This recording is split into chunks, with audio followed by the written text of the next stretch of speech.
நுவலி விளையாடி நேயர்களுக்கு சாய் சுதாவின் அன்பு வணக்கங்கள். இந்த பதிவு ஒரு இரங்கல் பதிவு.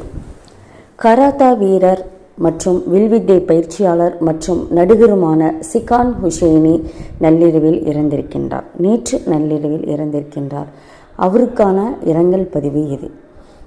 குறிப்பாக அவருடைய தைரியம், அதாவது எப்பேற்பட்ட தைரியசாலியும் தன்னம்பிக்கை நிறைந்தவரும்.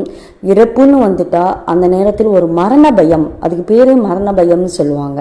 ஆனால் அந்த மரண பயத்தை இவர் வென்றிருக்கின்றார். ஒருவர் விடாமல் எல்லாருமே அதான் சொல்கிறாங்க. இத்தனைக்கும் அவர் வீடியோவை கூட நான் பார்த்தேன்.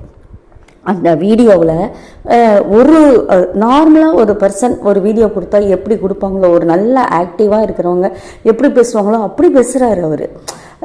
அவருக்கு பண உதவி செய்தவங்களுக்கு நன்றி சொல்கிறாரு. தான் இறந்த பிறகு இந்த விளையாட்டு வீரருக்கு பயிற்சி செய்கிறதுக்கு ஒரு இடம் இல்லை, அந்த இடத்துக்கு கவர்மெண்ட் ஏற்பாடு செய்யணும்னு கேட்டுக்கிறாரு.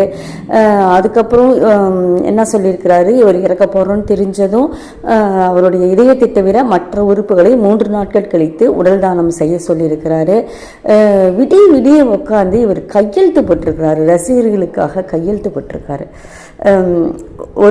அதாவது என்ன சொல்கிறதுனா, அவர் இந்த இறப்பு நேரம் எனக்கு தெரிந்தது, எனக்கு தரப்பட்ட ஆசீர்வாதம் எல்லாருக்கும் தெரியாது, எனக்கு தெரிஞ்சிருச்சு. அப்போ எனக்கு தரப்பட்ட ஆசீர்வாதம், அதுக்குள்ள நான் இவ்வளோ வேலை செய்கிறேன் அப்படின்னு செஞ்சுருக்காரு. ஒருவர் நல்லா இருக்கும்போது, உடல் ஆரோக்கியத்துடன் இருக்கும் பொழுது தைரியமாக இருக்கிறது ஒரு பெரிய விஷயமே கிடையாது.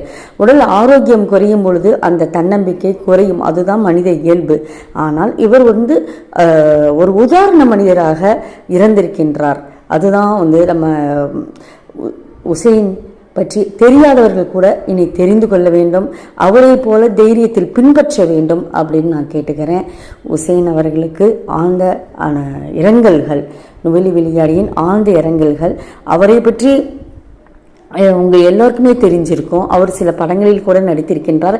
குறிப்பாக அவர் ஒரு பிரபல தொலைக்காட்சியில் உங்களுக்கு பார்த்தீங்கன்னா 90களில் ஒரு சமையல் நிகழ்ச்சி கூட செஞ்ச, பேச்சுலர் சமையல் மாதிரி ஒரு பரபரன்னு ஒரு 2 நிமிஷம் செய்வார். ஆனால் சமையலறையே அவங்க கொஞ்சம் அலோகலமாக ஆகிடும்.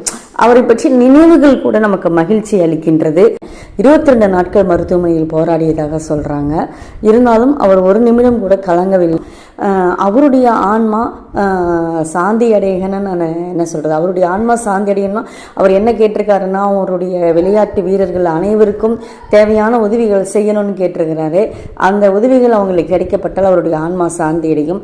ஆனால் அவருடைய ஆன்மா அனைவருக்கும் வழிகாட்ட வேண்டும் அப்படின்னு நான் கேட்டுக்கிட்டு இந்த பதிவை நிறைவு செய்கின்றேன். நன்றி, வணக்கம்.